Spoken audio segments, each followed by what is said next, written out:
नमस्कार दोस्तों, मनीष कुमार शर्मा लक्ष्य मनीष चैनल पर आपका हार्दिक स्वागत करते हैं। और चलिए दोस्तों, जैसे ही हमने अभी प्रैक्टिस सेट खत्म करी है यूपी पुलिस का पेपर को लेकर, तो यूपी पुलिस में जितने भी हमने लगभग प्रैक्टिस सेट कराया, आपके सभी प्रैक्टिस सेट्स है, बहुत क्वेश्चन उसमें देखने को मिले। जो इससे पहले हमने अपनी HD यादव के मैथ को कराने की सीरीज चलाई थी, तो हम दोबारा से फिर अपना HD यादव मैथ जहाँ पर रुके हुए थे वहीं से लेकर चलेंगे। तो HD यादव मैथ कंप्लीट कराएंगे हम, बिल्कुल चैप्टर बाय चैप्टर से लेकर। सबसे जो महत्वपूर्ण चैप्टर होंगे, अगर महत्वपूर्ण चैप्टर की हम सीरीज की बात करेंगे, अब की बार शुरुआत कहाँ से करेंगे? सबसे पहले संख्या पद्धति की,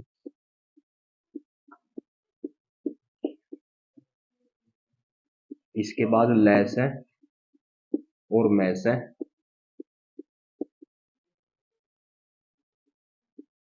इसके बाद अनुपात, समान अनुपात, साथ में इसी के साथ कार्य समय, पाइप टंकी,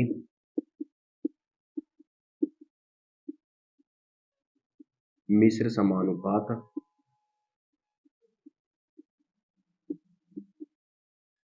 और ये इसके बाद प्रतिशत, लाभ हानि। जितने भी महत्वपूर्ण चैप्टर होंगे सारे इसी में करेंगे हम। लाभ, प्रतिशत, लाभ हानि, साधारण ब्याज, चक्रवृद्धि ब्याज, समय दूरी,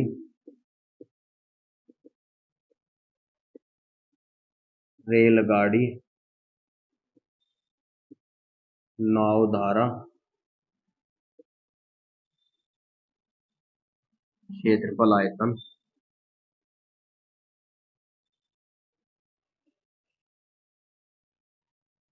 और जितने भी महत्वपूर्ण चैप्टर होंगे सभी, और मिश्रण,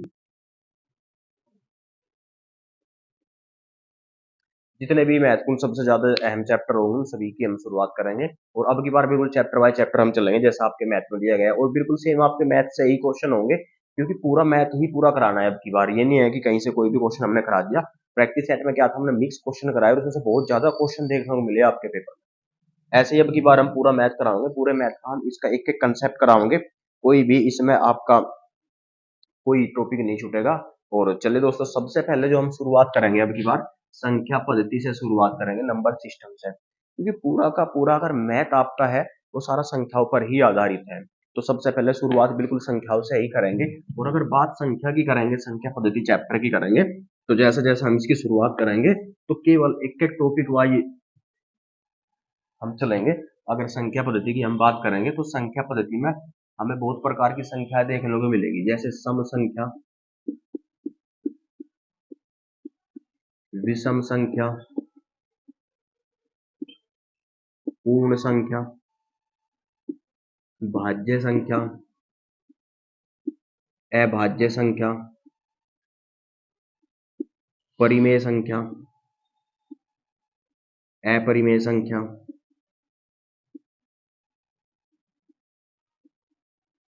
सह अभाज्य, सह अभाज्य संख्याएं आदि।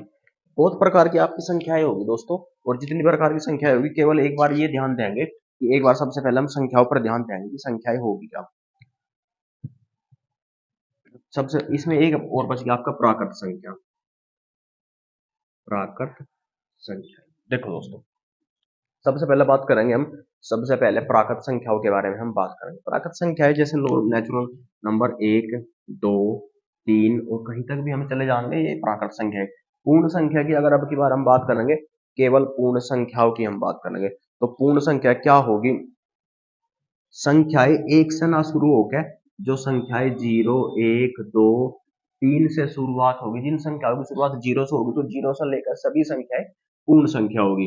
सम संख्याओं की अगर बात करेंगे तो ऐसी संख्याएं जो 2 से भाग होती हो, जो 2 से भाग होती हो सम संख्याएं होगी, जैसे 2, 4, 6, 8 और 10, 12, 14। विषम संख्याएं, सम संख्याओं को छोड़कर बची अन्य सभी संख्याएं विषम संख्याएं होगी, 1, 3, 5, 7, 9, 11, 13। भाज्य और अभाज्य सबसे ज्यादा पूछे जाने वाले प्रश्न यहाँ से। भाज्य और अभाज्य। नाम में ही पता लग रहा है कि भाज्य जो संख्याएं किसी से भाग होती हो, अभाज्य यानी नहीं भाज्य, भाज्य नहीं जो किसी से भाग न होती हो। तो भाज्य संख्या क्या होगी? वे संख्या जो किसी से भाग होती हो। देखो कोई भी संख्या होगी वो खुद से अपने आप से और एक से तो बिल्कुल भाग होगी, एक है वो एक से भाग होगी, दो दो से और एक से भाग होगी, तीन तीन से और एक से भाग होगी, पांच पांच से और एक से भाग होगी। लेकिन ऐसी कोई संख्या है जो खुद से और एक को छोड़कर बाकी किसी और संख्या से भी भाग होती हो तो भाज्य संख्या होगी। जैसे 4, 6, 8, 9, 12, 10 आदि। अभाज्य संख्या जो किसी से भी भाग न होती हो, जैसे 2, 3, 5, 7, 11 आदि। परिमेय संख्या, अगर किसी संख्या को हम भिन्न के रूप में लिख सकते हैं, अगर किसी संख्या को हम भिन्न के रूप में लिख सकते हैं जैसे p बटे q, तो परिमेय संख्या होगी, और नहीं लिख सकते तो अपरिमेय संख्या होगी। सह अभाज्य, सह अभाज्य का मतलब, सह मतलब सात जोड़े, अभाज्य मतलब भाज्य नहीं, ऐसे जोड़े जो आपस में एक दूसरे को भाग न करते हो। जैसे अगर हम 14 के अभाज्य टुकड़े की बात करेंगे तो 2 गुना 7, 2 और 7 आपस में एक दूसरे को नहीं भाग कर सकते। जैसे 12 की बात करेंगे तो 12, 4 और 3, तो 4 और 3, 4 के 12, ये भी आपस में एक दूसरे को भाग नहीं कर सकते। ये हमारी सह अभाज्य संख्याएं होंगी। तो ठीक, चलो दोस्तों, संख्याओं से अब सबसे पहले हम क्वेश्चन की बात करेंगे। इसी में एक थोड़ा सा एक टॉपिक और आपका है, कर्मागत संख्याएं। कर्मागत संख्याएं, कर्मागत का मतलब, कर्म का मतलब क्रम से और आगत का मतलब आने वाली संख्याएं। क्रम से आने वाली संख्याएं, क्रम से आने वाली जैसे एक, एक के बाद दो, दो के बाद तीन, तीन के बाद चार, चार के बाद, यही क्रम चल रहा है कि एक एक के बाद संख्याएं। अगर बात करेंगे 2, 4, 6, 8, अब की बार दो दो का क्रम बन गया। बात करेंगे 2, 5, 8, अब की बार तीन तीन का क्रम बन गया। क्रमागत संख्याएं का मतलब क्या है? लगातार आती जाएगी, ये क्रमागत संख्याएं होगी। जैसे 1, 2, 3, 4, ये सब की सब क्रमागत संख्याएं होगी। यहाँ से हमारे कैसे प्रश्न बनेंगे? यहाँ से हमारे ऐसे प्रश्न बनेंगे, या तो पूछ लेगा कि 10 प्रथम 10 सम संख्याओं का योग ज्ञात करो, विषम संख्याओं का योग ज्ञात करो, पूर्ण संख्याओं का योग ज्ञात करो, भाज्य संख्याओं का योग ज्ञात करो, अभाज्य संख्याओं का योग या अंतर कुछ भी ज्ञात करो। इसके बाद सहभाज्य टुकड़े पूछ लेगा, प्राकृत संख्याएं पूछ लेगा। कोई भी संख्या लेकर कि 1 से 20 तक, 20 से 50 तक, 50 से 100 तक, 1000 तक, कहीं तक भी किसी भी संख्याओं के आपसे योग पूछ लेगा और आपको केवल योग बताने होंगे कि इन संख्याओं का योग क्या होगा। चलो पहला क्वेश्चन करेंगे, इसमें पहला प्रश्न लेंगे और प्रश्न से पता करेंगे हम कैसे कैसे आपको प्रश्न मिलेंगे।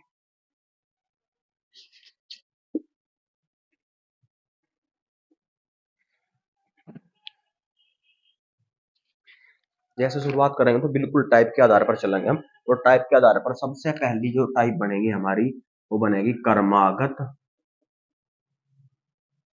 कर्मागत संख्याओं का योग ज्ञात करना, संख्याओं का योग, कर्मागत संख्याओं का योग। कर्मागत संख्याओं का योग कैसे? जैसे पहला प्रश्न हम लेंगे 1, 2, 3, 4, ऐसे चलते चलते 60 तक सभी संख्याओं का योग। इसके बाद दूसरा अगर प्रश्न लेंगे हम, इसी प्रश्न को करेंगे, पहले देखेंगे।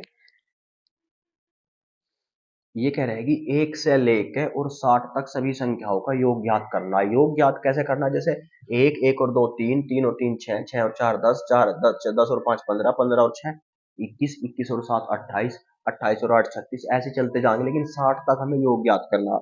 अब 1 से लेकर 60 तक हम सभी संख्याओं को लिख के और जोड़ तो नहीं सकते, योग तो नहीं कर सकते। अगर 1 से 60 तक सभी संख्याओं को लिख के और इनका योग करेंगे हम, तो या तो हम इन्हें लिखने में लगे जाएंगे या इनका योग कर देंगे। और ये नहीं है कि एक से केवल 60 तक ही पूछा गया, 1 से 100 तक, 200 तक, कहीं तक भी हमसे पूछ सके, तो हम ऐसा प्रश्न को नहीं कर सकते। करने को तो कर सकेंगे हम, लेकिन बस केवल ये एक दिन के लिए हमें फिर एक ही प्रश्न करना पड़ेगा। तो चलिए, बहुत पहले हमने कभी 9th 10th क्लास में पढ़ा था ये क्रमागत संख्याओं का योग ज्ञात करना। अब क्रमागत संख्याओं का योग कैसे ज्ञात करेंगे? सबसे पहले देख लेंगे कि कुल संख्याएं कितनी होगी। कुल संख्या, और कुल संख्याएं को बोलेंगे n। तो कुल संख्याएं कितनी है? 1 से 60 तक कुल कितनी संख्याएं होगी? तो कुल संख्याएं होगी हमारी 60। अगर हमें ये नहीं पता कि कुल संख्याएं कैसे निकाल लेंगे, अगर हमें ये नहीं पता कि कुल संख्याएं कैसे निकाल लेंगे, n का मान कैसे निकाल लेंगे, तो n बराबर अंतिम पद या अंतिम संख्या माइनस प्रथम संख्या या प्रथम पद, प्रथम संख्या बटे अंतर, अंतर या सर्वांतर और प्लस। देखो कैसे करेंगे इससे हम, प्रश्न ये कह रहा है कि अंतिम संख्या कितनी 60 माइनस प्रथम संख्या कितनी 1 बटे संख्याओं का अंतर, 1 से 2, 2 से 3, 3 से 4, 1 1 का अंतर आ रहा 1 और प्लस 1, 60 में से 1 गया 59 बटे 1 प्लस 1, 59 बटे गया 59, 59 और 1 60, तो कुल संख्याएं कितनी होगी हमारी 60, n का मान 60 होगा। इसके बाद इन सभी संख्याओं के पदों का हम अगर योग ज्ञात करेंगे तो योग कैसे ज्ञात करेंगे, n इंटू प्रथम पद प्लस अंतिम पद बटे 2, सभी संख्याएं गुणा पहली संख्या प्लस अंतिम संख्या बटे, n का मान क्या है, n का मान होगा l, प्रथम पद का a फर्स्ट और l लास्ट, फॉर्मूला है n बटे 2 इंटू l प्लस a या a प्लस l, ये हमारा शॉर्ट फॉर्मूला होगा, l मतलब लास्ट और a मतलब प्रथम पद। क्वेश्चन कैसे करेंगे, n बटे 2, n का मान कितना होगा, n का मान 60, तो 60 बटे 2, प्रथम पद 1 प्लस अंतिम पद 60, 2 से काट लेंगे 30 बार, 60 और 1 61, 61 गुणा 30, गुणा कर लेंगे 3 एकम 3 और 3 छंग 18, 1 से 60 तक सभी संख्याओं का योग कितना होगा 1830 होगा, 1830। इस प्रश्न में ध्यान रखेंगे कि अगर कभी कभी हमें ये प्रश्न मिलेगा तो इसमें हम इसका थोड़ा सा एक शॉर्ट तरीका है, ये जो l प्लस ए लिख रहा है इस l प्लस ए को ना लिख के हम यहाँ से एक फॉर्मूला और बना सके इसका कि n इंटू एन प्लस 1 बटे 2, n इंटू एन प्लस 1 बटे 2, एक ये भी हमारा फॉर्मूला है और ज्यादातर जो हम यूज करते हैं इसी फॉर्मूले का यूज करते हैं, लेकिन ये फॉर्मूला केवल यही है, लेकिन ये फॉर्मूला कब लागू होगा, जब संख्याएं एक से शुरू हो, एक से शुरू हो, तो एक से शुरू n इंटू एन मतलब 60 इंटू 60 प्लस 1, n प्लस 1 बटे 2, 2 से 30, 60 और 1 61, 61 गुणा 30 बराबर 1830, ये हमारा पहला प्रश्न था जिसमें हमने क्रमागत संख्याओं का योग ज्ञात करा। देखो क्रमागत संख्याएं कौन कौन सी ली थी हमने, 1 2 3 4 5 6 ऐसे करते करते 60 तक ली थी, यानी कि सभी हमने प्राकृत संख्या इसमें ली थी। अब की बार प्राकृत संख्याओं का नहीं, अब की बार सम संख्याओं का योग ज्ञात करेंगे, तो चले करेंगे अगला प्रश्न। चलिए दोस्तों अगला प्रश्न करेंगे और अगला प्रश्न बिल्कुल उसी के जैसा, बस थोड़ा सा आपको फर्क देखने को मिलेगा। जो अंतर है, क्या अंतर है कि उसमें जो इससे पहले हमने प्रश्न करा उसमें संख्याएं एक से शुरुआत हुई थी, 1 2 3 4 करते करते 60 तक उसमें शुरुआत हुई थी। अब की बार प्रश्न तो बिल्कुल संख्या है तो क्रमागत है, 21 22 23 24 से लेकर 75 तक है, लेकिन अब की बार शुरुआत एक से नहीं हुई। अगर शुरुआत एक से होती है 1 से 75 तक तो कुल संख्याएं 75 होती, तो सबसे बड़ी बात ये बनेगी कि सबसे पहले संख्याएं निकाल लेंगे कि कुल संख्याएं कितनी होगी, और कुल संख्याएं मतलब n का मान निकाल लेंगे, और n बराबर अंतिम पद, n बराबर अंतिम पद माइनस लास्ट पद बटे अंतर डिफरेंस d और प्लस 1, ये हमने आपको फॉर्मूला बताया था। l लास्ट पद कितना होगा हमारा 75 माइनस प्रथम पद कितना होगा 21 बटे अंतर, 21 से 22 22 से 23 हर बार कितने का अंतर होता जा रहा है, एक का अंतर होता जा रहा है, एक और प्लस एक। 75 में से हम जब 21 माइनस करेंगे तो कितना बचेगा 54, और 54 बटे गया 54 प्लस 1, तो कुल संख्याएं का मान कितना होगा, n का मान कितना होगा हमारा, n का मान होगा हमारा 55, तो n बराबर 55। अब हमारा बिल्कुल साधारण प्रश्न बन गया और ये कह रहा है कि संख्याओं का योग ज्ञात करो, तो योग बराबर आपको अभी बताया था कि योग बराबर n बटे 2 इंटू ए प्लस एल या एल प्लस ए, बात एक ही है।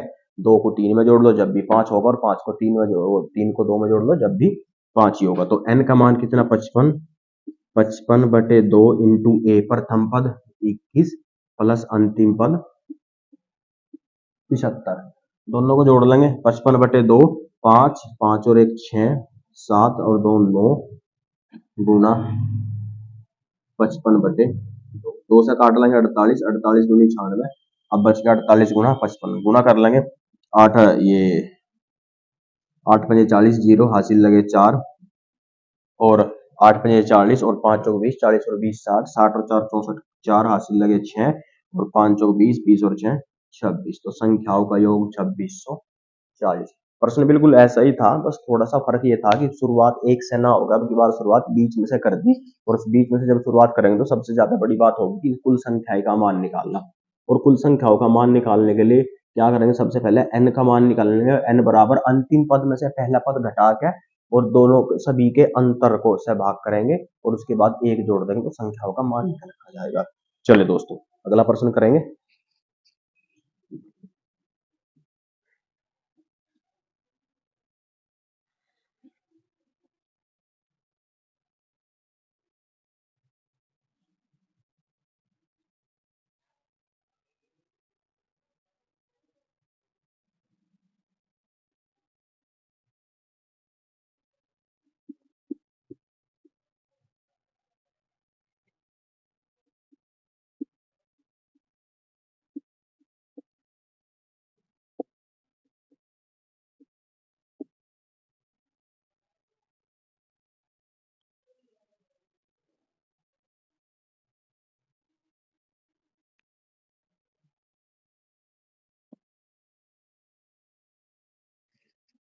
चलिए दोस्तों, अगला प्रश्न करेंगे, और अगला प्रश्न हमें कह रहा है कि 2 4 6 8 10 12 से लेकर 60 तक सभी संख्याओं का योग ज्ञात करें। देखो सबसे पहले शुरुआत देखेंगे कहां से हुई, 2 से, और 2 के बाद 4 6, यानी कि बीच की एक संख्याएं छोड़ दी। और अगर हम देखेंगे, मैंने आपको बताया था कि सम संख्याएं क्या होगी, तो 2 से लेकर जो शुरुआत होगी, जो 2 से कटेगी, 2 से भाग होने वाली सभी संख्याएं सम संख्या होगी। तो क्रमागत तो संख्याएं आगे की अंतर 2 2 का होता जा रहा, लेकिन संख्याएं सम आ गई। तो अब की बार ये कह रहा कि 2 4 6, यानी कि 2 से लेकर 60 तक सभी सम संख्याओं का योग ज्ञात करो। और 2 से जब 60 तक हम सभी सम संख्याएं निकाल लेंगे, तो हम यहाँ से देख सके कि कुल संख्याएं कितनी होगी। तो कुल संख्याएं हमारी जब 2 2 का अंतर है, वैसे 30 होगी, निकाल लेंगे एक बार। कुल संख्याएं n बराबर लास्ट पद माइनस प्रथम पद बटे अंतर, और अंतर अब की बार कितने का है, हर बार 2 का अंतर है, और प्लस एक। 60 में से 2 गए 58/2 प्लस एक 58/2, यानी कि 29, 29 और एक कुल संख्याएं 30। तो कुल संख्याएं कितनी होगी हमारी, 30 होगी। जब हमसे कुल संख्याएं निकल गई, इसके बाद बिल्कुल ऐसे ही प्रश्न करेंगे जैसे इससे पहले करा था। n/2 30/2 इंटू प्रथम पद 2 प्लस अंतिम पद 60, इसे काट लेंगे। 15 दूनी 30, 15, 60 और 2 62, 62 गुना 15, 15 दूनी 30, जीरो हासिल लगे 3, 15 छिका 90 और 3 93। तो 2 से लेकर 60 तक सभी सम संख्याओं का योग कितना होगा, 930। अब इस प्रश्न में थोड़ा सा ध्यान देंगे हम, और थोड़ा सा ध्यान क्या देंगे, ये कह रहा है प्रश्न में कि 2 से लेकर 60 तक सभी सम संख्याओं का योग ज्ञात करो। और जब सभी सम संख्याओं का योग पूछ रहा है 2 से लेकर 60 तक, हमने आपको बताया कि सम संख्या प्रत्येक दो संख्याओं के बाद संख्याएं होगी, एक संख्या छोड़ने के बाद हर दूसरी संख्या एक सम संख्या होगी। अगर क्रमागत की हम बात करेंगे, और जब 2 से 60 तक बात करा तो कुल संख्या 60 होगी, लेकिन बीच में हम जब एक एक संख्या छोड़ देंगे तो आधी संख्या हम छोड़ देंगे। तो 2 से 60 तक कुल संख्याएं कितनी होगी, कुल सम संख्याएं, तो कुल सम संख्याएं हमारी 30 होगी। और जब कुल सम संख्याएं हमारी 30 होगी, तो हमेशा ध्यान रखेंगे कि प्रथम, एक हमारा फॉर्मूला है, प्रथम क्रमागत सम संख्याओं का योग बराबर, ये हमारा जो फॉर्मूला है ये केवल सम संख्याओं के लिए। और सम संख्याओं में भी जब शुरुआत बिल्कुल शुरू, जब संख्याओं का की शुरुआत प्रथम शुरुआत से हुई, यानी कि शुरुआत 2 से हुई हो, जब शुरुआत से हुई हो, ये कह रहा कि योग होगा n into n plus 1। n का मतलब कुल संख्याएं गुना कुल संख्याओं में एक जोड़ देंगे, और कुल संख्याएं कितनी है हमारी 30, तो 30 गुना 30 और एक 31, जब 30 30 900 900 30। तो कुल संख्याओं का योग कितना होगा? 930। अगर बात करेंगे प्रथम सम संख्याओं से कितनी भी संख्याओं की बात करेंगे तो डायरेक्ट निकालना है। चलिए दोस्तों अगला प्रश्न करेंगे हम, और अगला प्रश्न ये हमारी टाइप अगली शुरू होगी। ये कह रहा है कि जब जोड़ी गई संख्या में से कोई संख्या याद करनी हो। जोड़ी गई संख्या मतलब हमने कोई संख्या, 3 संख्या है, 4 संख्या आपस में जोड़ ली।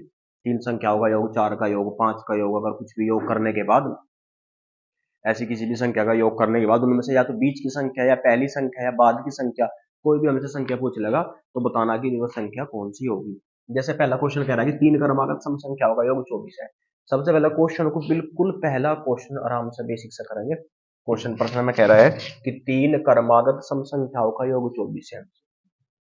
सबसे पहले ध्यान रखेंगे कि संख्याएं 3 है, क्रमागत है और सम है। 3 चीज हमें दी गई है कि 3 संख्याएं और तीनों क्रमागत और तीनों तीनों सम है। क्रमागत का मतलब है कि लगातार 3 और सम।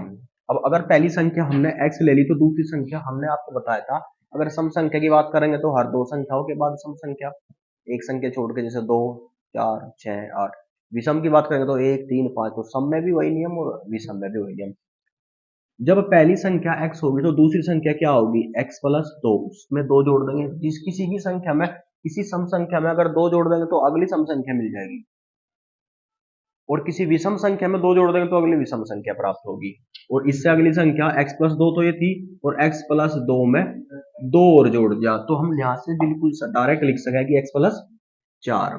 और ये हमारी 3 संख्याएं है। और ये कह रहा है तीनों संख्याओं के अगर योग की बात करेंगे तो तीनों संख्याओं का योग कितना होगा? तो तीनों संख्याओं का योग 24 है। x का मान याद कर लेंगे, 1x, 2x और 1x, 3x प्लस 4 और 2, 6 बराबर 24। 3x बराबर 24, 6 प्लस है तो जाके माइनस 6, और 24 में से 6 गए 18, और 3 छंग 18। x का मान कितना होगा? 6। और x क्या थी? हमारी पहली संख्या, तो पहली संख्या 6, दूसरी संख्या 6 प्लस 2 8, और तीसरी संख्या 6 प्लस 4 10। और एक तीनों संख्या का योग 24 है। 10 और 8 18 और 6 24। तो बीच की संख्या बतानी है हमें, और बीच की संख्या क्या होगी?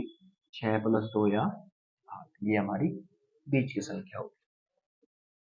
लेकिन अब की बार तो हमें केवल 3 संख्याएं दी थी, अब की बार 5 दे दी, फिर 5 दे दी, 10 भी दे सके, हमें 15 भी दे सके। ऐसा नहीं कराएंगे, हर बार हम x से लेकर प्रश्न करेंगे। इसी प्रश्न को एक बार देखेंगे।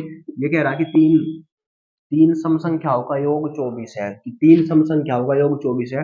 तो योग को भाग देंगे संख्याओं से, योग को भाग देंगे संख्याओं से, और इससे हमारी हमेशा बीच की संख्या निकल के आएगी। दोस्तों इस पूरे टॉपिक को, इस कंसेप्ट को हम औसत में समझेंगे बड़े ध्यान ध्यान से।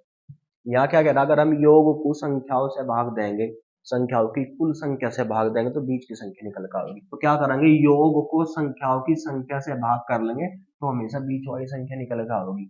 और योग कितना दिया गया हमें? 24। और कितनी संख्याओं का? 3 का। तो 3 अठे 24, और ये 8 निकल कर आ गई, और ये 8 ही हमारी क्या है?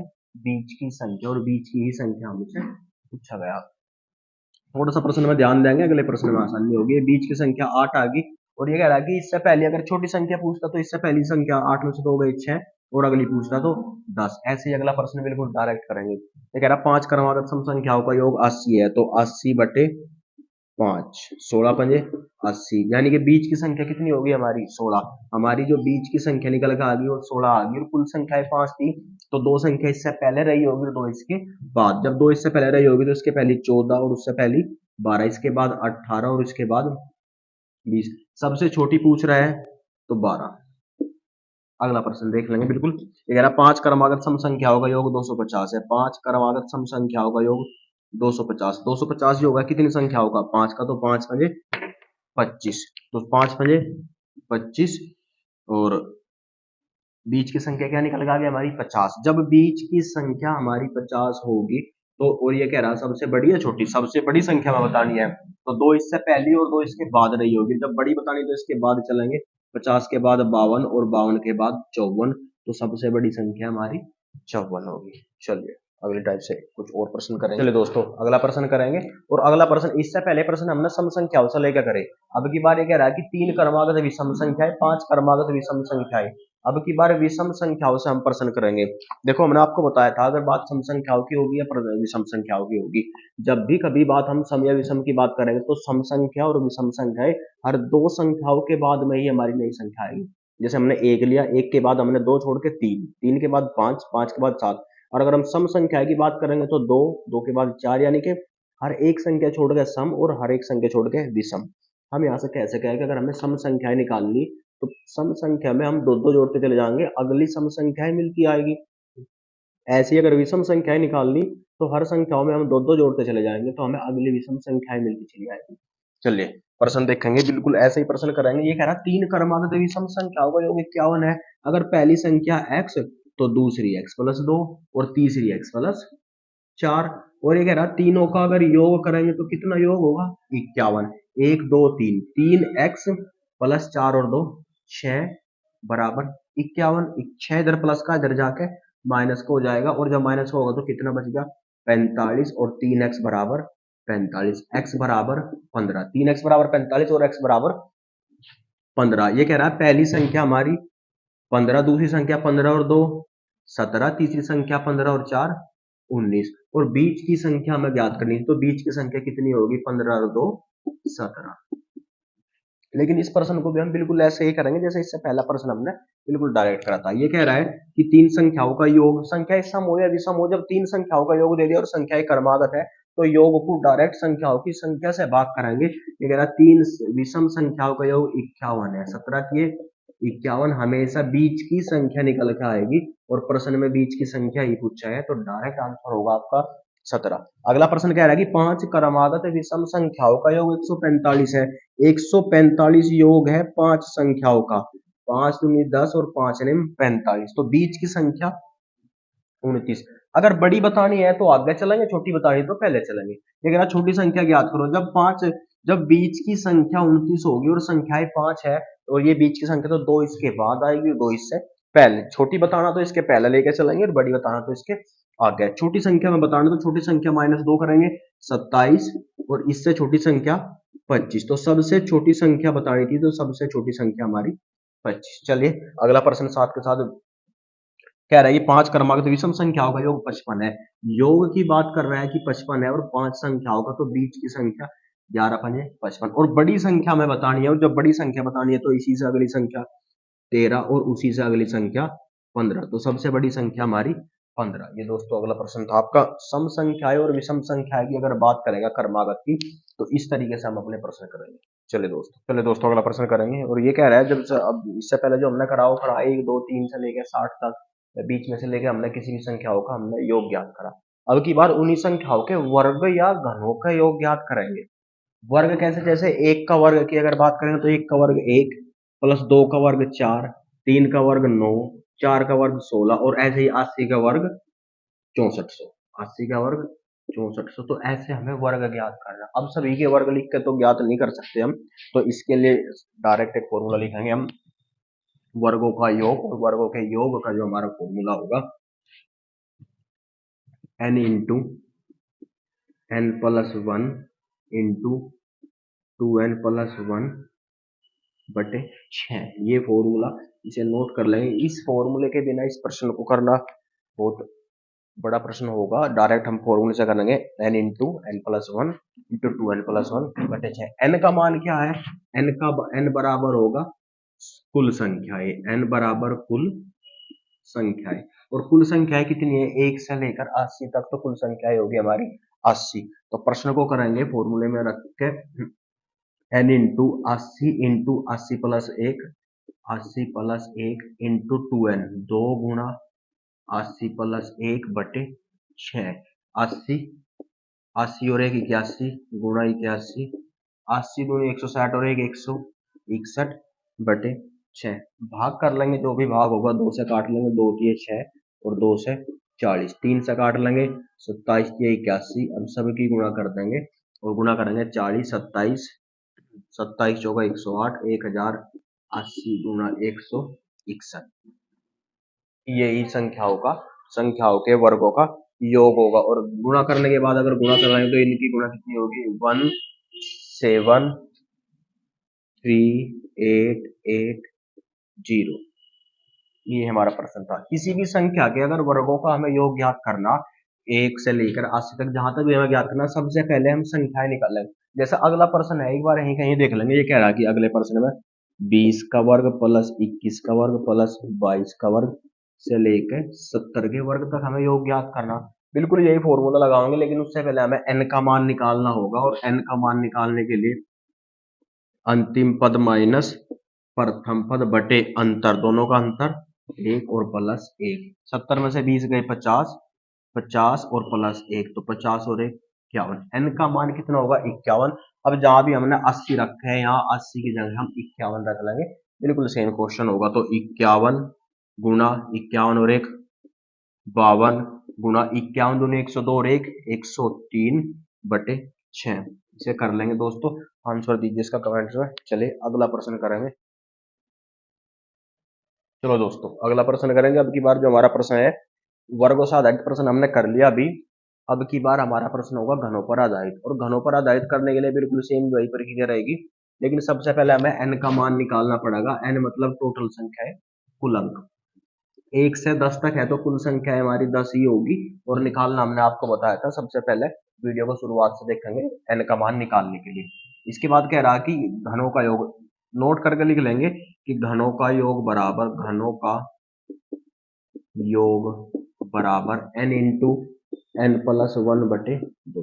वही फॉर्मूला है जो हमने सबसे पहले संख्याओं का योग ज्ञात करने के लिए किया था, बस थोड़ा सा बदलाव ये होगा, घनों में पूरे फॉर्मूले का वर्ग कर देंगे, तो ये हमारा एक नया फॉर्मूला होगा, इसे भी नोट कर लेंगे। सबसे ज्यादा प्रश्न हमारे वर्गों से आओगे, उसके बाद कहीं जाके घन से आओगे। तो ये कह रहा है n का मान 10 होगा, और फॉर्मूले में n का मान रखेंगे 10 गुणा 10 प्लस 1 बटे 2 का वर्ग। 10 गुणा 10 और 1 11 बटे 2 का वर्ग। 2 से काट लेंगे 5 और 11 पंजे 55, 55 का वर्ग। और अभी आपको बताया था थोड़ी देर पहले कि अगर किसी भी दो अंकों की संख्या का वर्ग करेंगे जिसके अंत में लास्ट में 5 होगा, तो पहली संख्या की उससे अगली संख्या में गुणा करेंगे, तो 5 अंक 30 और बाद में 5 का वर्ग, 5 पंजे 25, 3025। ये हमारा अंतिम प्रश्न था दोस्तों इस टाइप का। इसके बाद इसी से अगले टाइप और फिर अगले टाइप, यानी कि 2-3 टाइप में, 2-3 पार्ट में आपका संख्या पद्धति समाप्त कराएंगे। और उसके बाद बिल्कुल ऐसे ही क्रम से चलेंगे, जैसे शुरुआत में हमने चैप्टर का क्रम आपको बताया था, और धीरे धीरे आपकी बहुत ही ज्यादा समय ना लेते हुए पूरा का पूरा मैथ, जो एच डी यादव मैथ हमने लिया है, शुरुआत करी है इसकी कराने की, तो इसे हम पूरा कराएंगे, और जो आपके किसी भी पेपर के लिए लाभदायक होगा। ठीक है दोस्तों, मिलते हैं अगले पार्ट में। धन्यवाद।